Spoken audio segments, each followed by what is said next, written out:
Just Google my name, you will find all details about मी। ये कह रहा था बिहार पटना का एक बहुत ही इनफेमस क्रिमिनल। और जब पुलिस ने उसका नाम सर्च किया, they were shocked to see who they were dealing with.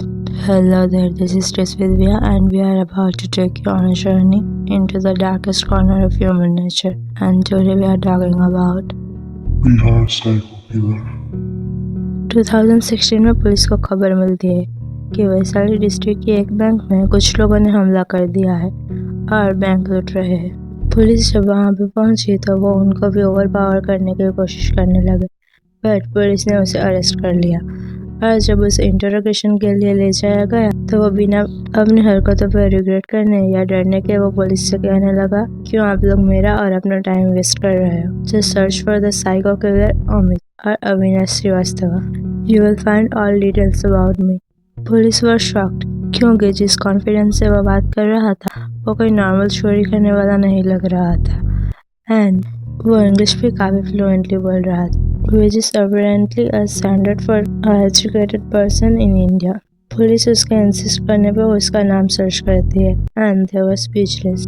वो गूगल पर काफी पॉपुलर था। Now you guys must be thinking कि पुलिस ने ऐसा क्या देखा वो इतना हैरान हो गए। ये जानने के लिए हमें कुछ टाइम पीछे जाना होगा। अविनाश श्रीवास्तव एके अमित कुमार पटना का रहने वाला है। उसका बॉर्न काफी इन्फ्लुएंशियल फैमिली में हुआ था। उसके फादर बिहार में MLC रह चुका है, वो अपने अर्ली 20s में था और उसके फादर ने उसे बिहार से दिल्ली पढ़ाई के लिए भेज दिया और वो दिल्ली से MCA कर रहा था। उसने दिल्ली के जामिया मिलिया इस्लामिया से MCA किया था और सॉफ्टवेयर इंजीनियर बनने के बाद वो कॉर्पोरेट में जॉब करने लगा। वो इन्फोसिस, जो कि एक बहुत बड़ी कंपनी है, 40,000 पर मंथ की सैलरी पे जॉब करने लगा। उसका करियर और वर्किंग लाइफ ठीक चल रही थी, बट इन 2002 उसकी लाइफ में कुछ ऐसा होने वाला था जिससे उसकी लाइफ 360 डिग्री टर्न लेने वाली थी। हाजीपुर में उसके पिता ललन श्रीवास्तव गोली मारकर हत्या कर दी गई, विच अफेक्टेड हिम अ लॉट। वो इसका रीजन ढूंढ रहा था। दिल्ली से फिर पटना शिफ्ट होने लगा। वो अपना खुद का बिजनेस स्टार्ट करने की सोच रहा था। उसके लिए उसने नए नए लोगों से मिलना शुरू कर दिया था। वो एक बिजनेस पार्टनर की तलाश में था। उसी बीच उसकी कुछ लोगों के साथ मीटिंग थी और तभी उसके मामा ने बताया कि तुम जिससे मिलने वाले हो वही तुम्हारे पिता के कातिल है। इस बात से किसी भी नॉर्मल इंसान को गुस्सा आएगा। अविनाश भी इस बात से बहुत गुस्सा हुआ और उसने अपने पिता को इंसाफ दिलाने का सोचा, बट सीधे कानून की हेल्प लेने के बजाय उसने दूसरा रास्ता अपनाया। वो बदले की आग में जल रहा था और उसने अपने ही तरीके से अपने पिता के कातिल से रिवेंज लेने का डिसाइड किया। वो इसके लिए एक लोकल गैंग में शामिल हो गया और उन सभी लोगों की डिटेल्स जमा करने लगा एंड आखिरकार उसने अपने पिता का बदला ले लिया। इन 2003 अविनाश मोइन खान उर्फ पप्पू खान की गोली मारकर हत्या कर देता है। जनरली किसी भी इंसान को मारने के लिए एक गोली ही काफी होती है और अविनाश ने जब मोइन खान पे गोली चलाई वो भी एक गोली में ही मर गए। फिर भी अविनाश के अंदर इतना गुस्सा भरा था, वो उससे इतनी नफरत करता था कि उसने मोइन खान को मारने के बाद भी 32 गोली मारी और करीब 3 घंटे तक वहां पे बैठा रहा। किसी ने भी उसके पास जाने की हिम्मत तक नहीं की। ये सीन आप में से कई लोगों ने गैंग्स ऑफ वसेपुर नाम की मूवी में देखा होगा, जहाँ पे नवाजुद्दीन सिद्दीकी का कैरेक्टर भी क्लाइमेक्स में इसी तरह कई सारी बुलेट अपने अपराधी को मार देता है। इसके बाद उसने अपने पिता के 6 कातिल में से 4 को मार डाला। वह सभी को बहुत बेरहमी से मार रहा था। कुछ सालों बाद इन 2013 यानी कि करीब 10 साल बाद वो अरेस्ट हुआ। पूरा बिहार शॉक था, साथ ही में इंडिया भी। एंड उसने 3 साल जेल में बिताए 2013 to 16।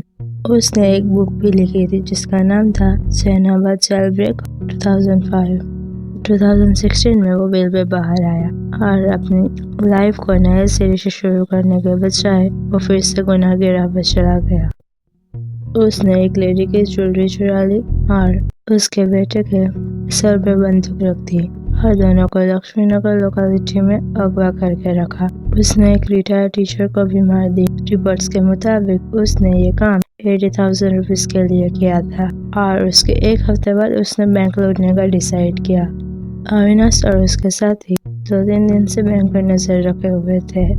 इन्फॉर्मेशन मिली थी कि बैंक में 1 करोड़ आने वाले हैं। अविनाश अंदर गया और उसके 3 साथी बाहर वेट कर रहे थे। जब पुलिस आई तब उसने उन पे भी 3 राउंड गोली के फायर किए। पुलिस ने उसे ओवर पावर कर लिया और अरेस्ट किया। पुलिस ने जब उससे पूछताछ की उसने काफी शॉकिंग बातें बताई। उसने बताया कि उसने अपने पिता के कातिल को मार दिया। जब उससे पूछा गया कि वो सिर्फ ब्लू कलर के कपड़े ही क्यों पहनता है, उसके जवाब में उसने बताया कि पहले कत्ल के वक्त उसने blue T shirt, blue jeans और ब्लू जूते पहने थे, जिससे वो लकी मानता है। एंड टू बी प्रिसाइज, वो किलर नेम के ब्रांड के ही कपड़े पहनता है। नाम से लॉजिक बनता है ब्रांड का। I'm a killer, that's why I'm a wearing killer. जब उसका कोई एम पूछा गया तो उसने कहा कि उसका लाइफ में कोई गोल नहीं है और ये सब को अब खत्म होने पर उसका जवाब था कि जब वो खुद खत्म हो जाएगा। एम तो लाइफ में कुछ रहा ही नहीं। ये गुस्सा कब ठंडा होगा? जब रूह निकल जाएगा, जब आत्मा निकल जाएगा। वो एक फिल्म कैरेक्टर की तरह बात कर रहा था और उसने कहा गैंग्स ऑफ वासेवर उसके ही लाइफ से कॉपी किया गया है। उसके बाद टीम में कैप्टन सुनील का भाई विजय गोप, अजय गोप, दीना गोप, लालू गोप, अजीत गोप, मोइन खान, अद्विक्ता सरदार जी, इम्तियाज, चंद्रिक गोप, गोल्ड ज्वेलर, मोनित सोनार, राहुल यादव शामिल है। उसने टोटल 22 लोगों को मारा। अपने पिता का बदला लेने की राह पे वो एक पक्का मुजरिम बन चुका था। He again went to jail, लेकिन फिर से बेल बाहर आ गया। एंड इन 2020 उसे फिर से बेल मिल गई। वो हाजीपुर जेल से छूटा था, फिर TRUGS की डीलिंग करने लगा और बेल मिलने के बाद वो अपनी माँ के साथ नेपाल भागने की प्रिपरेशन कर रहा था। बट पुलिस को उसकी टिप मिल गई थी और उसे और उसकी माँ को रॉक्सवेल पटना से अरेस्ट कर लिया गया। अभी वो जेल में है। 2023 में उसे भागलपुर जेल शिफ्ट किया गया था, जहाँ पे उसे टी सेल में रखा गया है, जिससे वो बाकी क्रिमिनल्स से बात या कोई भी कांटेक्ट नहीं रख पाएगा। There were so many things going on in this case. पहले उसने अपने पिता के कातिल को मार दिया और जब उसे बेल मिल गई तो फिर से गुनाह की राह पर चला। 2016 तक ही उसने 20 लोगों को मार दिया था।